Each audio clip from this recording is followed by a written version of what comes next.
Alam mo, may mga gabi talaga na kahit anong pilit mong ipikit ang mga mata mo, hindi ka dinadalaw ng antok. Kahit na tahimik ang paligid, malamig ang hangin. Tapos, sa labas ng bintana mo, may kung anong ingay, parang langhap ng hiningang malamig. Minsan, may maririnig kang kwento, yung hindi mo alam kung totoo ba o kinuwento lang para takutin ka. Pero paano kung sabihin ko sa'yo, may mga kwento na hindi lang basta katatakutan, kundi mga kwento rin ng kalungkutan, paghihirap at pagpipigil. Pero horror story. Aminin natin, lahat tayo nung bata pa tayo, pag nakarinig tayo ng mga kwento tungkol sa mga halimaw o karamihan sa mga istorya tungkol sa aswang, natatakot tayo, di ba? Pero ngayon at may mga nasaksihan na tayong tunay na mga halimaw ngayong nasa edad na tayo. Yung mga kriminal, mga abusadong tao, mga gahaman, yung mga tunay na halimaw. Pag kinikwentuhan tayo ng tungkol sa aswang, natatakot pa ba kayo? O minsan mapapaisip na din kayo kung ano kaya ang pakiramdam mabuhay na isang aswang. Ngayong gabi, may gusto akong ikwento sa inyo. Lagi itong kinikwento ng lola ko sa akin tuwing matutulog na kami. Isa itong kwento ng isang nilalang na kilala nating lahat bilang isang halimaw. Pero sa paningin niya, sa sarili niya, hindi siya hayok sa laman, hindi siya demonyo, hindi siya masama. Isa lang siyang nilalang na tulad natin, nabubuhay sa mundong ito at gustong mabuhay ng normal. Nilalabanan ang gutom, pinipigilan ang tawag ng laman, at pinipili pa ring magtiis. So, humiga ka na, pumikit ka kung gusto mo, at hayaang dalhin kita sa isang baryo na hindi mo pa naririnig. Isang lugar na tahimik pero may tagong sigaw. Isang lugar dito sa Pilipinas, hindi ko nababanggitin kung saan, basta sa isang baryo na hindi naman ganung kaliblib. Medyo malapit nga lang sa gilid ng kagubatan. At doon may isang maliit na barong-barong. Wala itong kuryente. Yero ang bubong. Banig ang higaan. Isang munting ilaw lang mula sa gasera ang nagsisilbing tanglaw. At doon may nakatira. Ang pangalan niya ay Andres. Hindi siya kilala ng karamihan. Walang masyadong nakikipag-usap sa kanya. Isa lang siyang anino sa gilid ng palengke. O di kaya'y isang estranghero na madalas makita sa madidilim na kalsada. Naglalako siya ng taho minsan. Lumalakad mag-isa. Walang kasamang anino kahit dilat ang araw. Pero ang totoo, isa siyang aswang. Pero hindi kagaya ng kinakatakutan nating uri. Hindi siya nanlalamang, hindi siya nangunguha ng sanggol, hindi siya lumilipad o nagbabagong anyo tuwing kabilugan ng buwan. Ang totoo, ayaw niyang makasakit ng kahit na sino, kahit pa hayop. Tuwing 10:00 ng gabi, bumabangon siya mula sa banig sa sahig. Uhaw, gutom, nanginginig ang laman. Pero sa halip na manghuli ng tao, umaalis siya sa baryo, dala ang sako at tumutungo sa mga kanal, sa tabi ng highway, sa mga lugar kung saan may nabundol na pusa o aso o mga bayawak o kahit anong wala ng buhay na pwedeng makain basta hindi tao.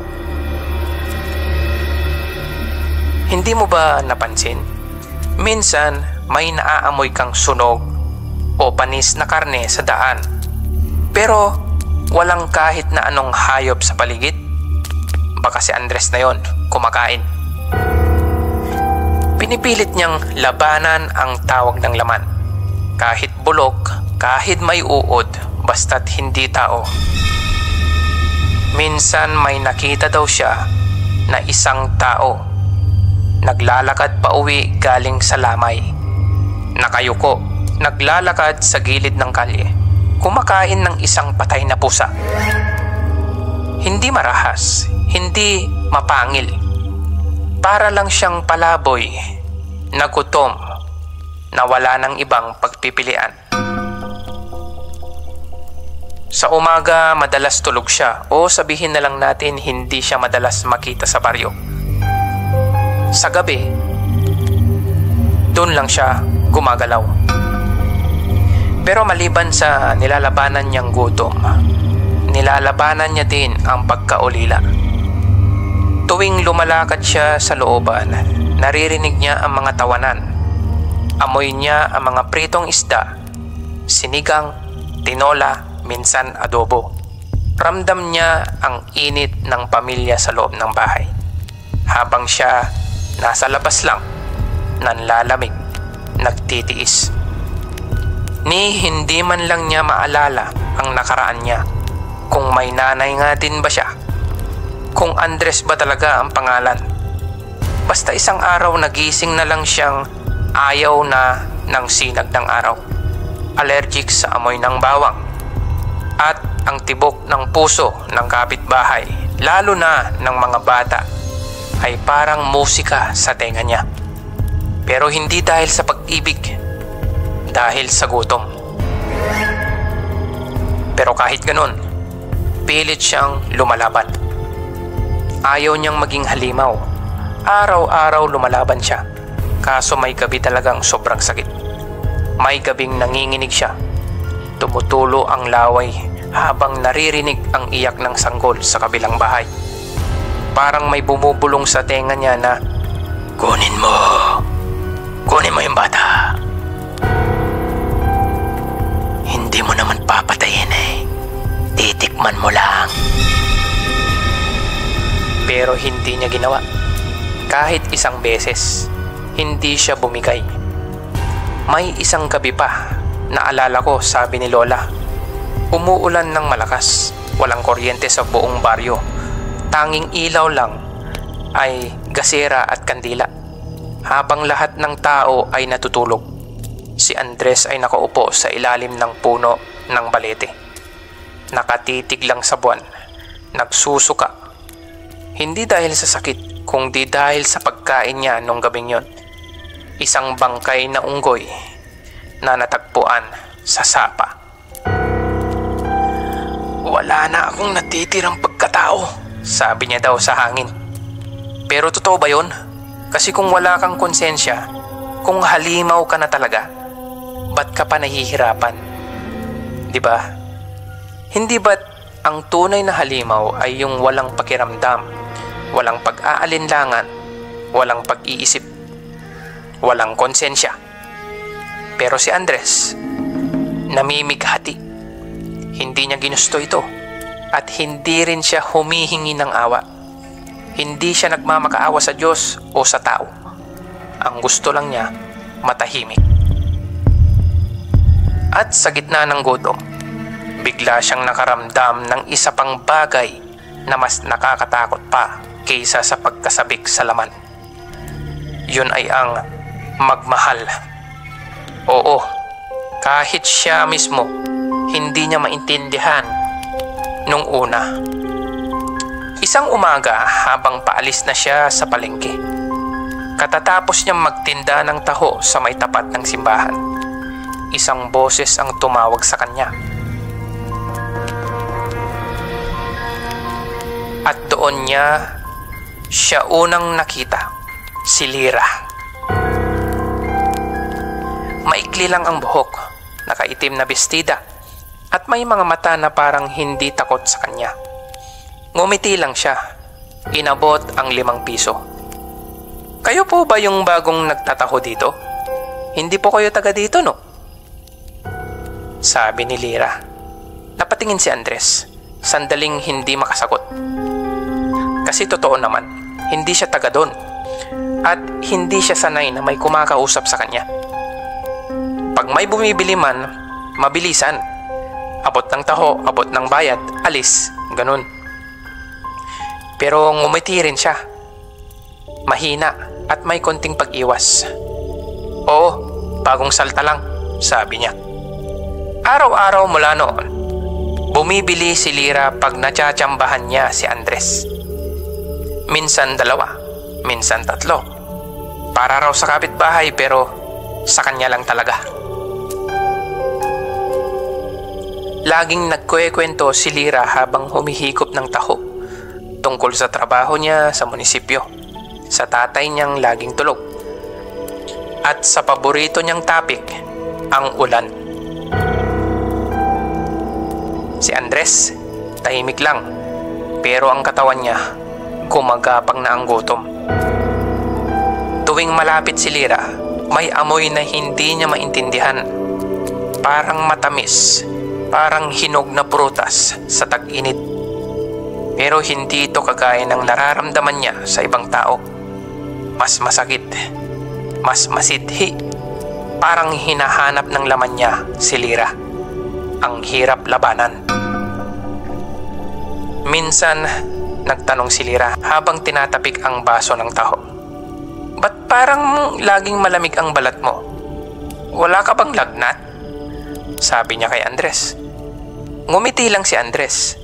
Hindi niya pwedeng sabihin na ang dahilan kaya malamig siya ay dahil hindi na talaga dumadaloy ng normal ang dugo sa katawan niya. Hindi niya pwedeng ikwento na tuwing gabi, pinipigilan niya ang sarili niyang mapatingin sa leeg ng mga tao, lalo na kay Lyra. Mas lalong lumalim ang ugnayan nila. Alam ni Andres na hindi pwede pero hindi niya mapigilan. Isang hapon, habang naglalakad sila sa ilalim ng punong mangga, biglang tumigil si Lyra. Alam mo, gusto ko na ring magsettle. Yung ganito lang, tahimik, may kasama. Masarap siguro tumanda ng ganito, sabi niya. Tahimik lang si Andres. Ang puso niya ay parang sinasakal. Ang bawat tibok ay parang sigaw ng babala. Huwag! Lumayo ka, Andres! Parang awa mo na. Baka mapahamak siya. Sumisigaw sa isip ni Andres. Pero sa halip na umalis, nanatili siya. Hanggang dumating ang gabing hindi niya makakalimutan. Brownout sa buong baryo. Ang ulan bumubuhos parang galit ng langit. Walang kuryente, walang ilaw. Tanging sinag ng kidlat ang gumuguhit sa itim na gabi. Naglalakad si Andres papunta sa bahay ni Lyra. Dala ang panibagong batch ng taho na nakagarapon. Kunwari simpleng bisita lang, pero sa totoo, nagpaplano siya na magpaalam kay Lyra para sa huling pagkikita at umalis na lang, kalimutan ang lahat. Pagdating niya, binuksan ni Lyra ang pinto. Nakaputing saya, hapit na hapit ang damit sa balat niya, bagong ligo, pero basa sa pawis dahil sa init. Basang-basa din si Andres dahil sa ulan. Nanginginig, pero hindi dahil sa lamig, kundi dahil sa gutom, sa takot.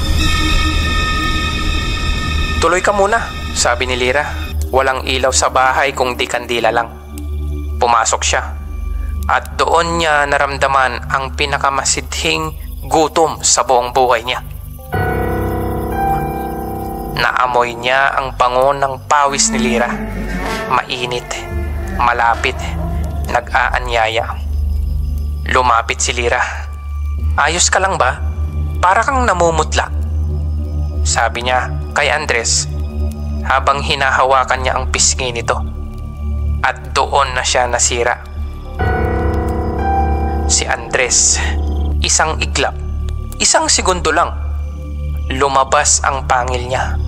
Nanlabo ang paningin niya. Ang mundo niya'y naging pula. Isang kagat. Isang saglit na kahinaan. Hindi niya tinapos. Hindi niya kinagat ng buo. Pero sapat na yon para mapasigaw si Lyra at matumba sa sahig. Pagtingin niya sa sarili sa salamin, may dugo sa labi niya. Si Lyra nakahandusay, umiiyak, takot na takot. Hindi maintindihan ang nangyari. Anong ginagawa mo, Andres?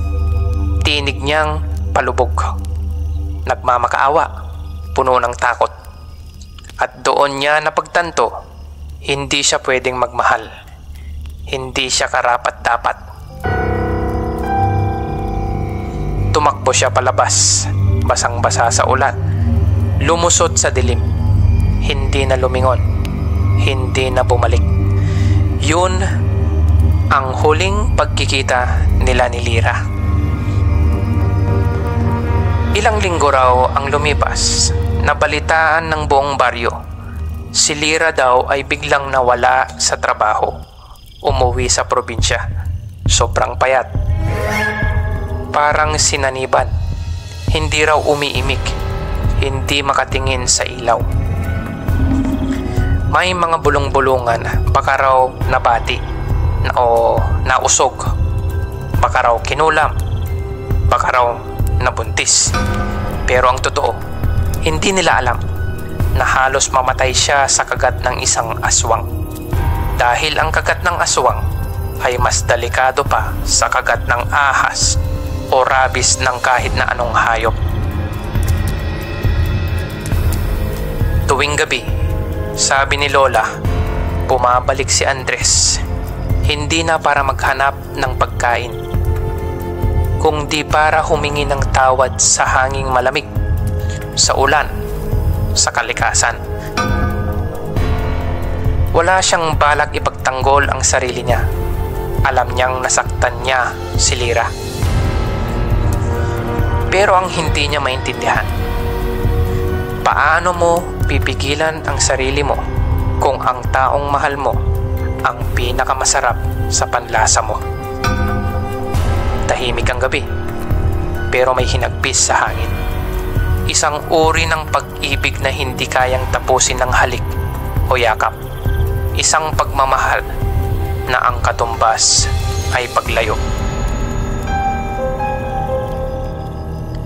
At sa ilalim ng madilim na ulap, sa katahimikan ng baryo, may nilalang na dating may pag-asa.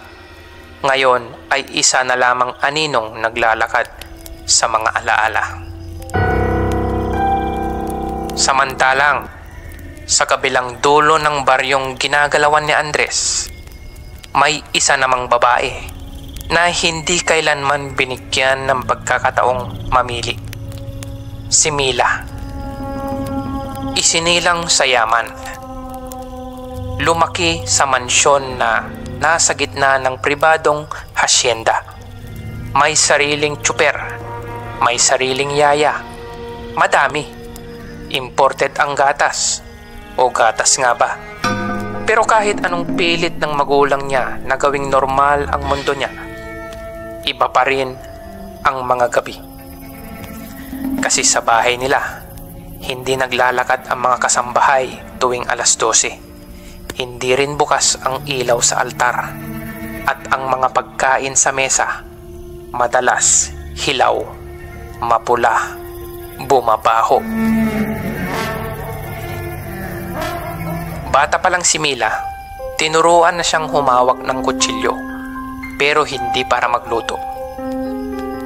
At nung una, akala niya laro lang hanggang sa dumating ang gabi ng kanyang 18 kaarawan. May piging, maraming bisita, mga mayayamang kamag-anak na hindi niya madalas makita. Nagsuot siya ng puting bestida, pinaganda, pinabango. Pero hindi niya alam na hindi lang siya basta debutante, kundi alay. Sa huling bahagi ng gabi, pinasok siya ng kanyang tiyahin sa isang silid. Walang bintana, may altar, may kandila, may mga itim na tandang sa sulok. At ngayon, ikaw ay ganap na, sabi ng tiyahin niya. Oras na para gisingin ang dugo mo. Pero hindi siya pumayag. Umatras siya, umiyak. Pero huli na. Kasi sa pamilya nila, hindi mo pwedeng tanggihan ang lahi mo.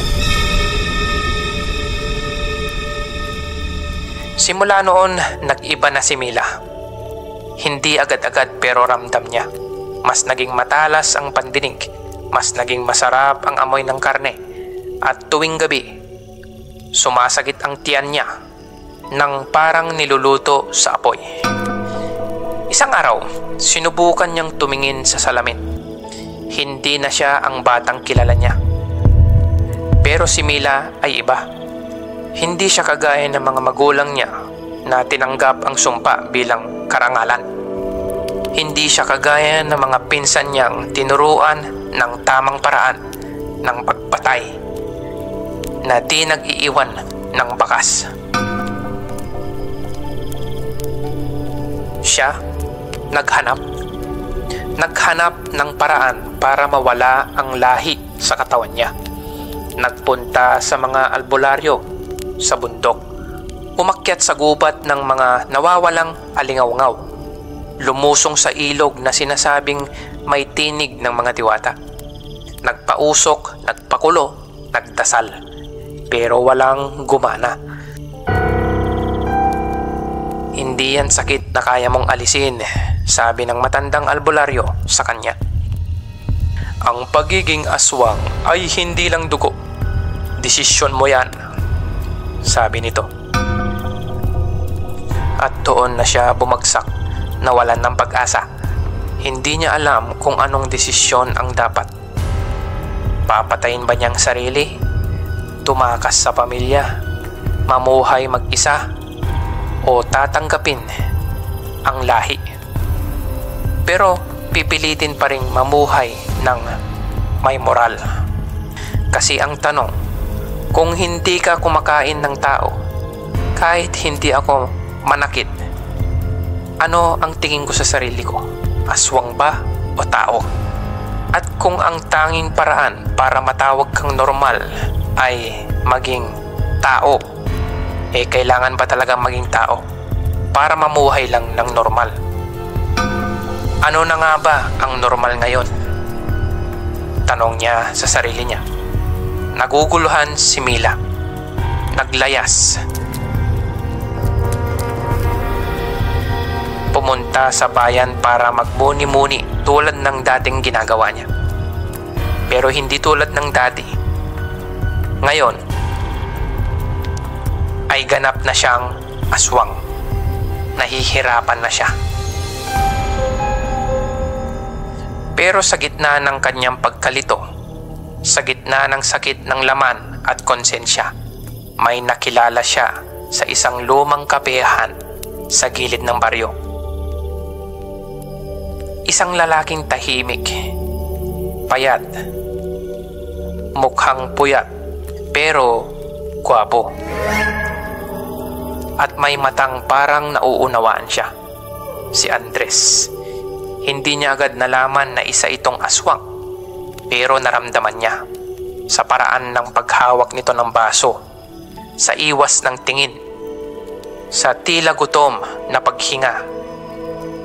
Hindi sa pagkain, kundi sa kapayapaan.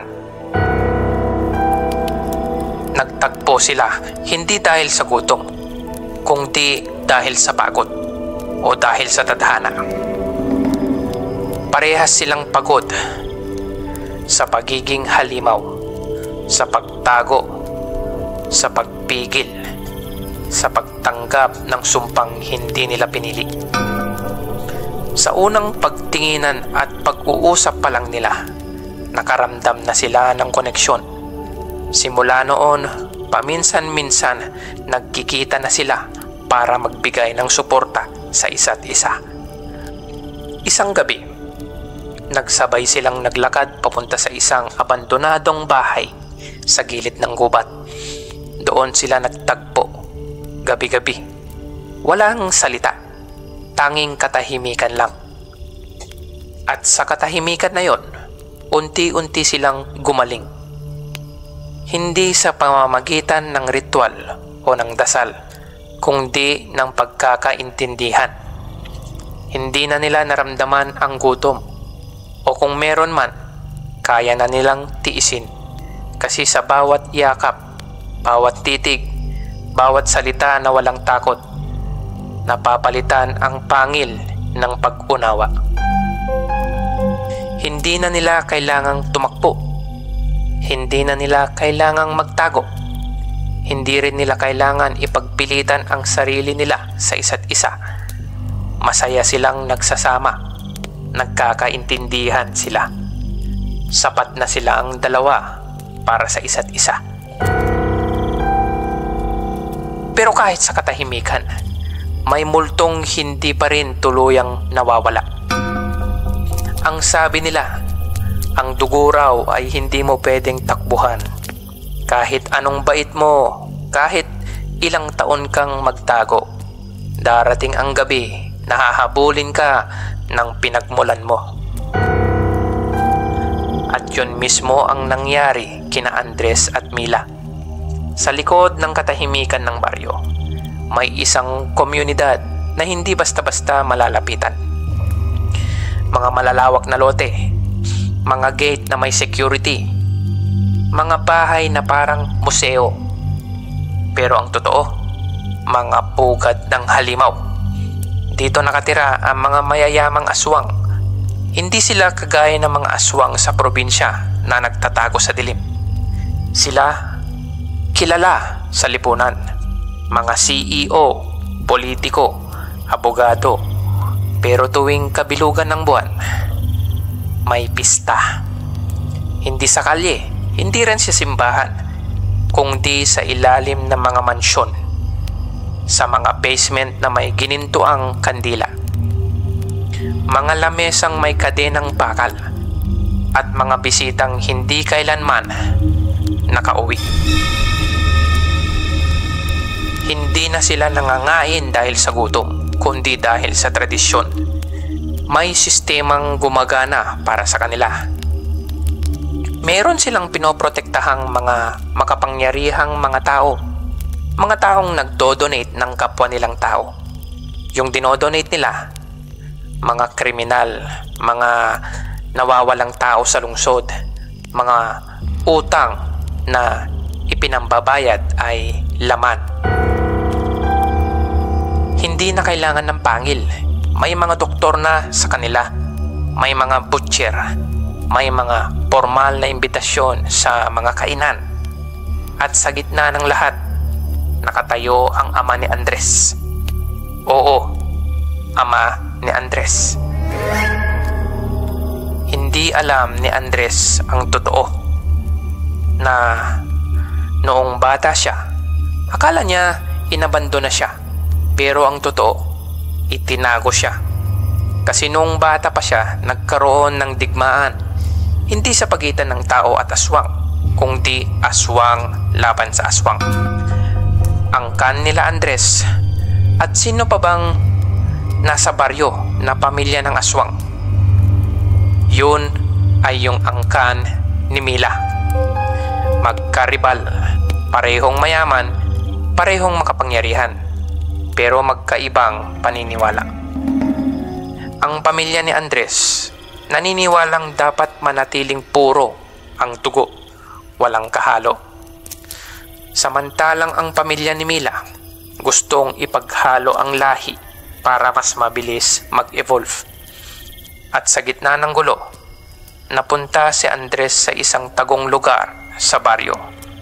Iniwan, kinalimutan, naghirap, nagmahal, at nabasag ang puso. Hanggang sa natutunan niyang mabuhay ng mag-isa. Nung makilala niya si Mila, hindi pa nila alam ang katotohanan. Pero pagbalik nila sa baryo, kung saan tumira si Andres. Dala ang hangaring mamuhay ng normal. Doon sila sinalubong ng kasinungalingan ng kanilang mga pamilya. Bago pa sila makarating sa bahay ni Andres, nagbanggaan ang nanay ni Mila at tiyuhin ni Andres. Naglabasan ng pangil at matatalas na kuko. "Mila! Halika dito! Lumayo ka sa batang yan!" sabi ng ina ni Mila. Samantalang si Andres, hinila ng isang mabilis at makisig na medyo matandang aswang. Tiyuhin ito ni Andres. "Andres, dito ka lang, akong bahala sa'yo," bulong nito. Naguluhan sila pareho sa bilis ng pangyayari. Pero hindi na sila mga bata, hindi na sila gutom, at lalong hindi sila hayop. May kakayahan silang pumili ng sarili nilang landas. Nagpumiglas sila parehas at dahan-dahan lumapit sa isa't isa. Naghawak kamay at tatakbo na sana sila. Kaso, mabilis ang mga guardian nila. Parehas silang pinuruhan sa batok. Nawalan ng malay. Si Andres dinala ng tiyuhin niya sa pamilya nila. Si Mila inuwi ng nanay niya. Parehas nakarating ang balita sa dalawang pamilya. Ang dalawang bata ay ayaw tanggapin ang pagiging aswang nila. Kaya gumawa sila ng paraan at nagkasundo. Sa huling gabi ng pista, nagtipon ang dalawang pamilya. Sa ilalim ng buwan, dinala sila sa gitna ng handaan. Pinilit, tinakot. "Kayong dalawa ay nag-iisang anak sa bawat pamilya. Papayagan namin kayong magsama, pero sa isang kondisyon, isang kagat lang," sigaw ng ama ni Andres habang tinuturo ang nakaluhod na tao sa gitna at nakakadena. "Kagatin nyo at ubusin nyo ang dugo ng taong yan. Tanggapin nyo ang pagiging aswang nyo at ipagpatuloy ang lahi natin at magparami kayo," sigaw nito. Pero tumanggi si Andres. Tumanggi din si Mila. Kaya't pinilit silang paghiwalayin at pinagbawalan na hindi na pwedeng magkita. Ngunit hindi ganun kadali basagin ang pusong pumili ng tama. Sa gitna ng seremonya, habang tinatali si Mila sa altar, biglang sumabog ang ilaw. Si Andres nakatayo sa gitna ng mga halimaw. Nakatingin, tahimik pero buo ang loob. "Kung ito ang lahi ko," sabi niya, "hindi ako bahagi nito." Mabilis na tinanggal ni Andres si Mila sa pagkakagapos. At bago pa sila mahuli, sabay silang tumakbo. Nagtago sila sa isang lumang bahay sa gilid ng ilog. Pinalibutan ng gubat. Walang ilaw, walang sinag ng sibilisasyon. Doon sila huling nakita. Magkayakap. Tahimik. Kapwa nang hihina. Hindi dahil sa takot, kundi dahil sa huling kagat na ginawa nila sa isa't isa. Isang kagat para matigil na ang lahat. Walang sigaw, walang away, tahimik lang. Hanggang sa huli, hindi sila bumigay. Sila ay halimaw sa mata ng lipunan, pati sa mata ng kanilang mga pamilya. Pero tao sa loob ng puso, hanggang sa kahuli-hulihan nilang hininga. Ang sabi sa lumang kwento ng mga matatanda, sabi rin ng lola ko, minsan daw kapag gabi at malamig ang hangin, may dalawang anino sa gilid ng ilog. Naglalakad, magkahawak ang kamay, tahimik, pero ramdam ang mga halakhak at saya. At dito na nagtatapos ang kwento. Kayo ba? May mga kwento rin ba ang mga lola nyo sa inyo nung bata pa kayo? Mga pampatulog na kwento? Etong kwento ng lola ko, napaka-interesting, no? Ngayon, alam mo na kung ano kayang pakiramdam maging isang aswang. Ito ay kwento, hindi lang ng halimaw, kundi ng mga nilalang na pilit naghahanap ng liwanag sa mundo nilang nilamon ng kadiliman. Ano sa tingin nyo? Tao ba sila? O halimaw pa rin? Kung gusto nyo ng mga ganitong usapan, huwag kalimutang mag-subscribe. Nagbabahagi kami ng creepy, real-life, horror at mystery stories 3 beses isang linggo. Kape, kwento at kilabot. Ganyan tayo dito. At kung gusto nyo naman ng mga solid, immersive na storytelling, meron din tayo niyan. Mga kwento na pag-ibig na mali, mga alaala ng digmaan sa gabi, mga tanong na walang sagot, pero kay sarap pakinggan bago matulog. Tulungan nyo kaming gumawa ng isang komunidad para sa horror stories. Mag-comment kayo. I-share nyo ang mga nasa isip nyo. O kung may kwento kayong gustong ibahagi, mag-PM lang kayo sa amin. Tutulungan namin kayong i-voice out yan. Hanggang sa susunod, maraming salamat sa panonood. Good night.